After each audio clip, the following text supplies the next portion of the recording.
Bonjour et bienvenue sur Plume à Papote. Regardez-moi le petit bibliopus. Il est trop mignon.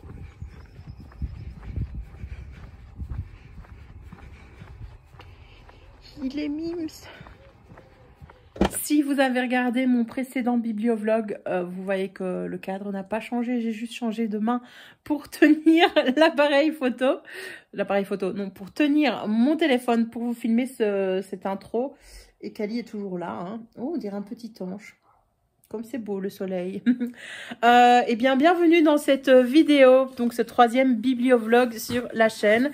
Depuis le mois de janvier, je fais attention et je veille à aller tous les mois au bibliobus, donc puisqu'il passe tous les mois en bas de ma rue. C'est un service qui est gratuit et je me suis inspirée des carnets d'Opaline, si vous suivez sa chaîne, où elle faisait un vlog, bibliovlog, où elle nous montrait à chaque fois ce qu'elle avait pris en bibliothèque, son avis au fur et à mesure de ses lectures, etc. Donc, j'ai rien inventé. Je récupère un concept. Et ça, j'en avais parlé lors de mon premier bibliovlog, mais dans un rush que j'ai perdu. Donc, c'est peut-être bien au bout du troisième de vous expliquer un petit peu le but de ça. Alors, je viens d'aller au bibliobus et j'ai parlé un petit peu avec le monsieur. Je suis pas restée longtemps, mais c'est aussi le plaisir quoi d'y aller et de discuter avec la personne qui est là, ce qui est très cool.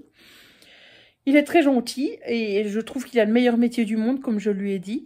J'ai dit, vous avez un bus, vous avez des livres, vous voyagez dans un camion avec des livres, mais que demande le peuple, quoi. Il dit, ah oui, non, c'est vraiment extra, mais c'était encore mieux avant parce que c'était des bus, donc moi, quand j'y allais, quand j'étais enfant, qui se dépliaient, vous voyez, comme les camping-cars américains, là, un truc de fou malade. Bref, voilà. Donc, j'avais en fait activé ma carte de lecteur sur leur site et j'avais passé commande de plein de livres. Alors, je ne sais pas ce qui s'est passé, mais il y avait 6 bandes dessinées qui étaient réservées pour moi, des bandes dessinées que je ne connais ni d'Ève ni d'Adam. J'ai pas compris pourquoi c'était dans mes réservations. Et donc, là, il m'a dit, bah oui, j'ai ça pour vous. Je dis, bah oui, mais moi, je comprends pas parce que c'est pas moi qui ai réservé ça, c'était dans mon compte client, enfin, mon compte personnel, et je comprends pas parce que c'est vraiment pas un truc qui m'intéresse. Donc, voilà, il les a pris pour rien, le pauvre. Par contre, ben, j'ai fait fonctionner le système de réservation pour d'autres bouquins en prévision du challenge de Nina, le Romantaisie. Et je voulais vous filmer en fait un vlog, à la fois bibliovlog et challenge Romantaisie. Mais ben, les bouquins que j'ai réservés n'étaient pas là. Donc, ben, j'ai pris d'autres choses. Hein. J'ai quand même trouvé plein de choses à me mettre sous la dent. Premièrement, ils avaient quasiment tous les putains de chats. J'adore. J'ai mon amie Audrey qui m'a offert pour Noël, je crois, ou le Nouvel An. Elle m'a offert le putain de chat, mais avec le chat noir, puisque moi, mon chat est noir. Et donc, ils avaient tous les autres, sauf le noir. J'adore. Donc, c'est un truc très, très humoristique. Et c'est en fait la vérité sur les chats enfin révélés. Donc, c'est un dessin assez simple, avec à chaque fois un petit chat qui veut tuer son maître, qui fait chier son maître, etc. Et c'est vraiment putain de chat, quoi. Et tu lis tout ça, mais... Voilà, là, j'en ouvre un au hasard, c'est jeter à l'œil. J'ai pas envie de jouer non plus, j'ai envie de te décapiter. Ne me mets pas un coup de patte quand je passe sous l'escalier, j'ai pas envie de jouer.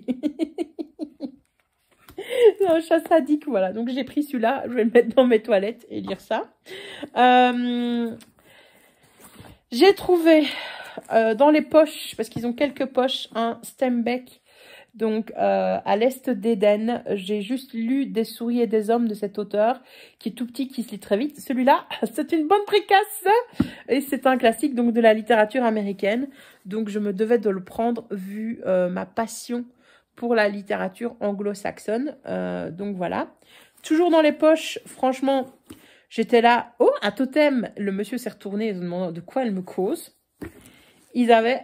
un Gallmeister, donc j'ai même pas lu le résumé, j'ai juste pris la couverture comme ça.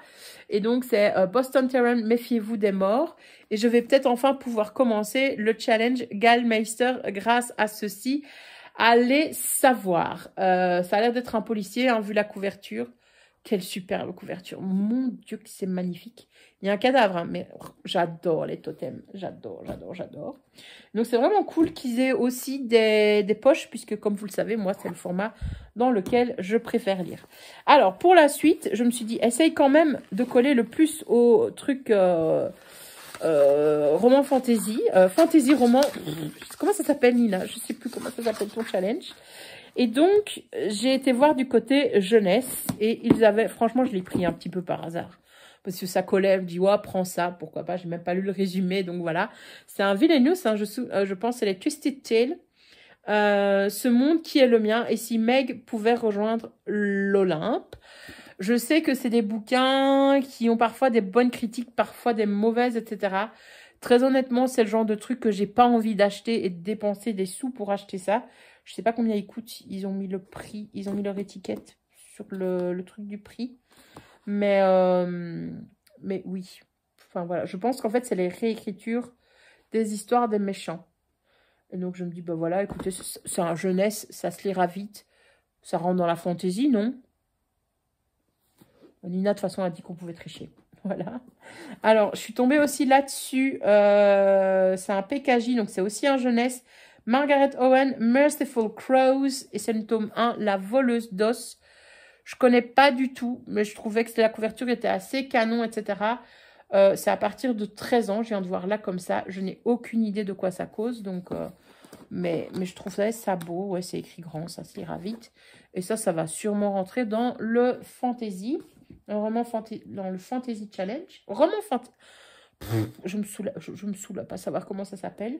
En sachant aussi que je participe au challenge SFFF. Donc, c'est 2 bouquins qui vont rentrer dedans. Et je participe aussi au challenge de Léa, des lectures de Léa et de je sais plus qui d'autre.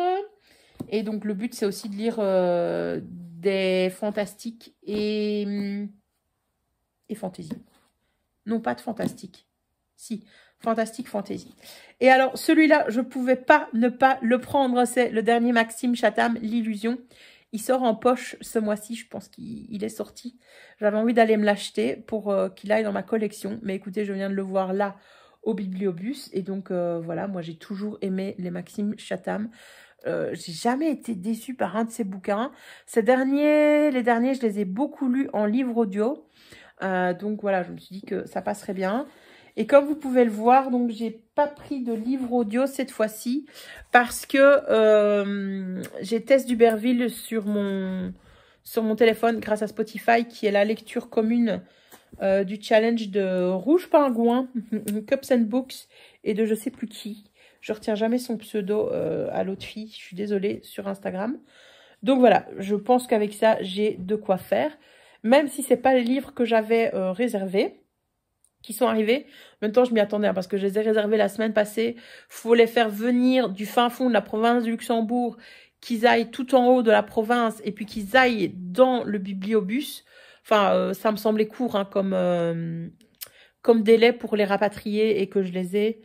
Mais voilà, ils ont jusqu'au mois de mai, en tout cas, pour me les amener, selon leur délai, etc. Donc, on verra si je les ai ou pas.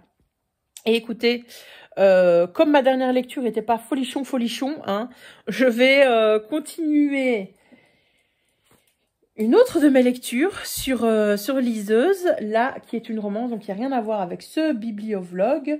Et je vous parlerai de toute façon de ces bouquins à chaque fois que j'en aurai lu un. Je vous ferai à chaque fois le résumé, puisque là, je vous avais juste vu les couvertures sans savoir de quoi ça parlait, puisque je les ai choisis comme je choisis les livres en librairie, c'est-à-dire pour leur couverture, parfois pour leur auteur, parfois pour leur ambiance, mais absolument aucune idée de ce qui se passe dans le bouquin. Voilà, donc pour le résumé, vous allez attendre la prochaine séquence de ce vlog. À toutes. Premier segment après la lecture d'un premier livre pour ce bibliovlog. J'ai failli vous oublier d'ailleurs pour vlogger. On est le 16 février, il est 22h50 et je voulais terminer l'illusion de Maxime Chatham que je traîne depuis ce week-end puisque là on est mercredi. Alors quand je dis que je le traîne, c'est pas tellement vrai en fait, je l'ai bien aimé, mais c'est un livre qui a un fort impact psychologique. J'étais pas bien en le lisant et donc j'avais besoin de faire des pauses et de lire des choses un petit peu plus doudou. Donc c'est un thriller à la fois d'horreur, à la fois d'enquête policière, on ne sait pas trop où on est. Je n'ai jamais vu Shining, mais je suppose que c'est l'ambiance à la Shining. Donc on suit Hugo, un trentenaire, quoi, un Parisien qui est à un moment de sa vie un petit peu à un carrefour. Il vient de subir une rupture, il n'a pas de job, c'est un acteur, mais il est pas reconnu, il n'a pas fait fortune, enfin voilà. Pareil pour sa carrière d'auteur. Donc, il se cherche. Et sur Internet, on lui parle d'un job, d'une petite annonce. Donc, il va le voir. Et c'est un job de saisonnier, en fait, dans une station de ski. Il décide d'accepter le job et il se retrouve donc là-bas, donc dans cette station de ski qu'on voit là. Et c'est le début des emmerdes pour lui. Voilà, donc c'est petite station de ski familiale qui ferme ses portes l'été. Ne reste alors qu'une douzaine de saisonniers au milieu de bâtiments déserts. Hugo, lui qui vient à peine d'arriver, a quelque chose qui l'inquiète, un sentiment d'être épié, des visions qui le hantent, une disparition soudaine. Donc quels sont les secrets terrifiants de la station?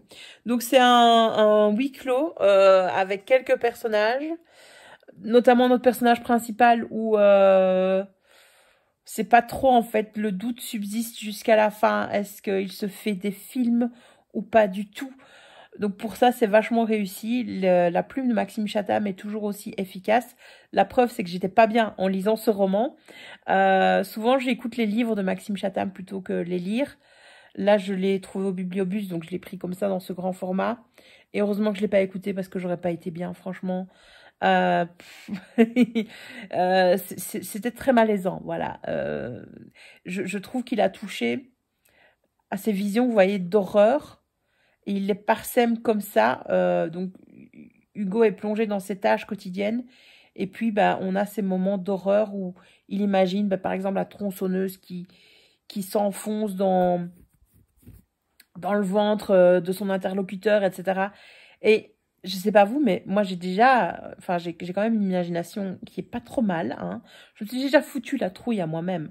Que ce soit en baladant mon chien le soir, en entendant un bruit à la proximité du bois, je me dis, oh mon Dieu! Je me suis déjà aussi imaginé me fracassant la tête en bas des escaliers. Enfin, voilà. Donc, ça faisait écho en moi, vous voyez. Ces moments-là, je l'ai même, il est en train de péter un câble, mais en même temps, c'est des choses qui m'arrivent aussi, qui arrivent probablement à tout le monde. J'en sais trop rien, je sais pas comment vous pensez, mais voilà. Donc, c'est pas bien. Et donc, j'ai eu l'impression, par contre, que Maxime Chatham renouait avec un thème un peu similaire à Insectes, que j'avais bien aimé. Mais voilà, le dénouement final se rapprochait un petit peu de ça, j'ai trouvé. Donc ça, c'est le seul petit bémol. Mais le livre est parfaitement exécuté. Ça fout les pétoches. En tout cas, pour quelqu'un de sensible comme moi et d'impressionnable comme moi, ça fout les pétoches. Donc voilà, écoutez, après ça, normalement là, je devrais aller dormir parce que demain le réveil sonne tôt. Mais je vais quand même lire un petit chapitre de ma romance sur ma liseuse. Donc ce n'est pas pour le bibliovlog là, hein. Et puis après, je sais pas, dans mes livres, si j'ai pris quelque chose un petit peu plus léger. Ouais, il y a putain de chat déjà. Ça, je vous en reparlerai très vite. Mais voilà, je vais plutôt aller lire cette romance que je suis en train de lire sur ma liseuse et essayer d'oublier ce malaise à la fin de cette lecture. Et tout au long. Bref, vous l'avez compris, c'est parfaitement exécuté. Si vous avez envie de vous foutre la trouille, lisez L'illusion de Maxime Chatham. À toutes. La luminosité, pas top comme d'habitude. Mais écoutez, je me suis dit que ça faisait hyper longtemps que je n'avais pas fait un petit segment pour ce bibliovlog. Donc on est le 26 février, on est quasiment à la fin du mois. Il me reste un peu plus d'une semaine, une dizaine de jours pour terminer mes livres. Et en fait, ça fait une semaine que je suis sur ce bouquin et j'arrive enfin à la moitié. Vous ne voyez rien du tout. Voilà, j'en suis là. Donc le livre s'appelle « Méfiez-vous des morts » de Boston Terran. Je l'ai pris parce que c'était un Gallmeister et qui me tentait bien. J'adore leur couverture, j'adore cette maison d'édition, même si ils n'envoient pas de service presse, malheureusement, aux petits bookkeepers. Mais bon, voilà, c'est comme ça. Je les ai harcelés au moins 3 fois. Je pense que c'est bon. Donc voilà, je les prends en bibliobus et tant pis. Que vous dire là-dessus? En fait, J'avais vu que c'était un policier parce qu'on a vraiment donc cette voiture de police, un cadavre de silhouettes autour du cadavre dans le désert. Donc je dis oh un policier assez conséquent et c'est un policier comme je n'ai pas l'habitude de lire. On est très loin du thriller. Donc c'est vraiment une enquête policière avec plein de mishmash. Et donc toute la première partie correspond au résumé de la 4e de couverture. Ça correspond à environ 100 pages, mais bon, le livre est assez gros, donc voilà, c'est pas un énorme spoiler. On va suivre plusieurs personnages. On commence l'histoire en suivant Vic, qui s'appelle pas Vic au tout début de l'histoire. Sully, voilà, il s'appelle Sully. Et donc, il est shérif. Il a une conversation avec une coéquipière qui lui dit « T'as pas l'air d'aller bien, faut que tu fasses quelque chose, etc. » Parce qu'il est mené dans... Il est témoin, en fait, dans une affaire judiciaire. Et donc, après cette conversation, le long de la route, près d'une... je sais plus parler français, d'une pompe à essence, voilà. Il y a une jeune fille qui l'aborde et qui lui demande, en fait, de l'amener dans le désert parce que sa tante est tombée en panne dans le désert. Sauf qu'en fait, c'est un traquenard. Et là, il va se passer, en fait, la scène sur la couverture. Alors, si l'histoire s'arrête là, forcément, on n'a rien du tout. Et on sait donc qu'en fait, Sully, en fait, ne va pas rester comme il est là sur l'image. Il va réussir à s'en tirer. Mais on va considérer que c'est sa faute, etc., que c'est une histoire, en fait, où il a fonctionné avec des dealers. Et c'est pour ça qu'on s'en est pris à lui, parce qu'il a cafeté son dealer. Et donc, il doit quitter la police et il s'en va en étant alcoolique, suicidaire, etc., etc. Sauf que 10 ans plus tard, il y a quelqu'un qui le recontacte en lui disant « J'ai des éléments importants sur votre histoire et il faut qu'on tire ça au clair. » Et donc, c'est très, très lent. Il y a pas beaucoup d'action, très honnêtement. Il y a de l'action, mais c'est très lent. J'aime beaucoup parce que ça se passe dans donc la première étape, la tentative d'assassinat contre Sully. Ça se passe en 1987, au mois de septembre. Moi, je suis née au mois de septembre 1987. Donc, voilà, c'était la petite truc. Et après ça, on est 10 ans plus tard, donc en 1998. Donc, vous avez absolument aucun GSM, aucun smartphone. Enfin, il commence à avoir les GSM pour s'appeler, mais on sait que c'est vraiment juste pour s'appeler, etc. Donc, voilà. Et Sully, qui devient Vic par la suite, est un personnage ultra important, mais il y a 2 autres personnages très, très, très importants. Ce sont les 2 femmes qu'on voit ici. On a ce trio, en fait, qu'on va suivre au fur et à mesure. Et ces 2 femmes, moi, je n'avais pas bien vu sur l'image. Je ne sais pas si vous allez voir. Je pensais que c'était 2 personnes du même âge, mais en fait, il y en a une qui est plus jeune. Donc, Shay, qui est l'enfant qui est là, en fait, elle va être emmenée avec sa mère. Sa mère va la forcer à commettre un meurtre et donc la plonger dans la mer la plus totale. Et donc, on va la suivre 10 ans plus tard, à essayer de se reconstruire, etc. Alors que sa mère a une emprise sur elle. La relation mère-fille est ultra présente dans le bouquin. Et je trouve ça assez intéressant. Je sais pas comment ça va se terminer, etc. Là, j'en étais arrivée à un moment donné où Vic les retrouve, mais il ne les reconnaît pas, parce que ça s'est passé dans le noir. Bon, vu ce qu'il a subi, cette tentative d'assassinat assez violente, il a des fragments des événements, mais pas la totalité. Et il a tellement changé, en fait, suite à cet événement, que les 2 femmes ne le reconnaissent pas non plus. Donc, voilà, c'est assez intéressant. Et je me traîne ce livre, je vais le dire ça comme ça, parce qu'en fait, l'écriture est vraiment puissante, l'écriture est vraiment magnifique. C'est travaillé, c'est recherché.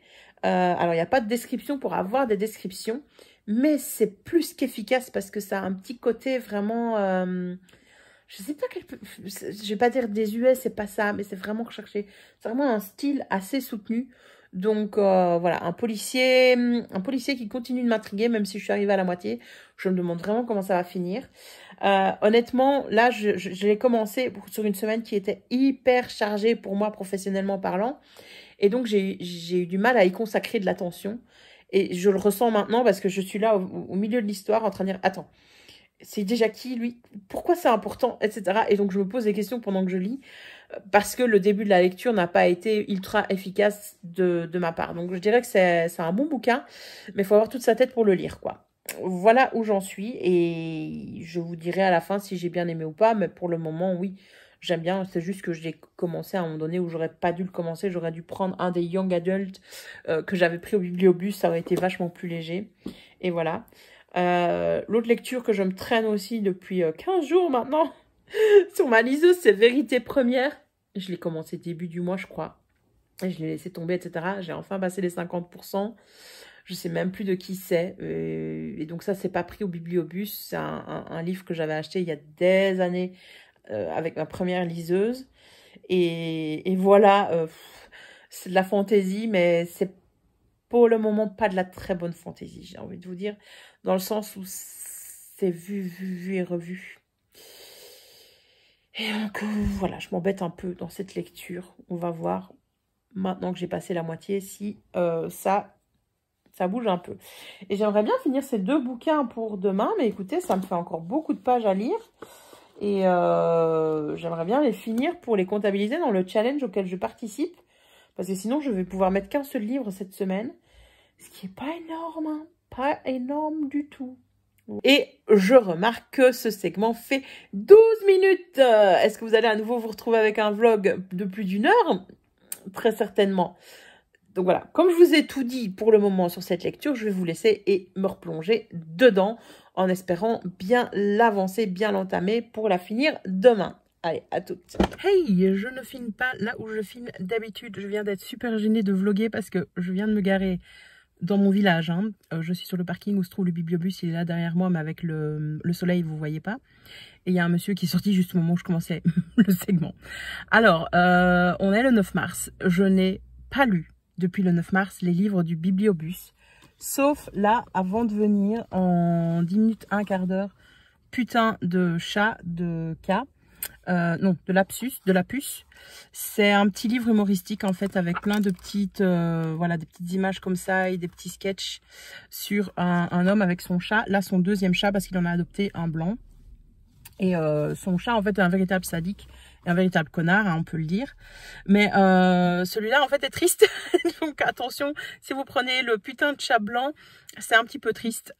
Donc, toujours marrant. C'est très, très cynique. C'est de l'humour très, très noir. Moi, j'adore. Et s'ils ont les autres, je vais prendre parce que moi, j'avais lu le noir. C'est une amie qui me l'avait offert. Et donc, j'ai trouvé celui-là. J'avais pris celui-là pour cette fois-ci. Et donc, sinon, j'ai pas avancé dans mes livres. Je suis toujours au même point, au point mort sur celui-ci. J'ai laissé le marque-page parce que je vais demander pour le prolonger et le reprendre avec moi lors du prochain mois. Et les autres, je vais les donner sans les rendre. Voilà. J'ai eu besoin de lire plus des choses légères, des fanfictions, etc. Pas étonnant vu l'actualité, hein, j'ai envie de vous dire. Donc, voilà pourquoi je n'ai pas avancé dans mes lectures. Et je vois quelqu'un que je connais qui va s'approcher. Donc, à mon avis, on va être interrompu. Et voilà, j'ai envie de vous dire. Salut. Point de vue des lectures, bah voilà, j'ai voulu des choses un petit peu plus légères, un petit peu plus faciles à lire. Parce que ce livre-ci, il est très très bon. C'est une très belle plume. Mais purée, qu'est-ce que c'est dense. Je suis perdue un petit peu en fait.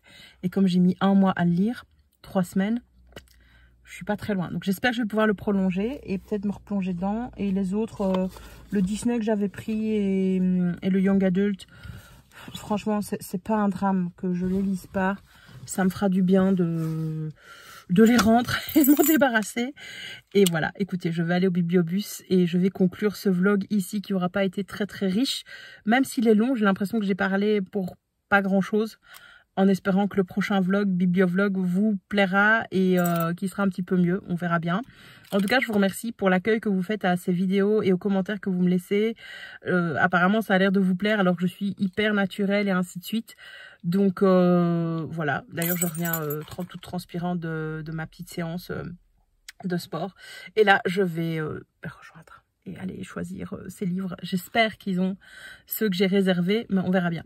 On verra bien, sinon je trouverai bien quelque chose de toute façon à lire. Allez, à toutes, merci pour votre soutien sur la chaîne et je vous dis à la prochaine sur Plume à Papote. Bye.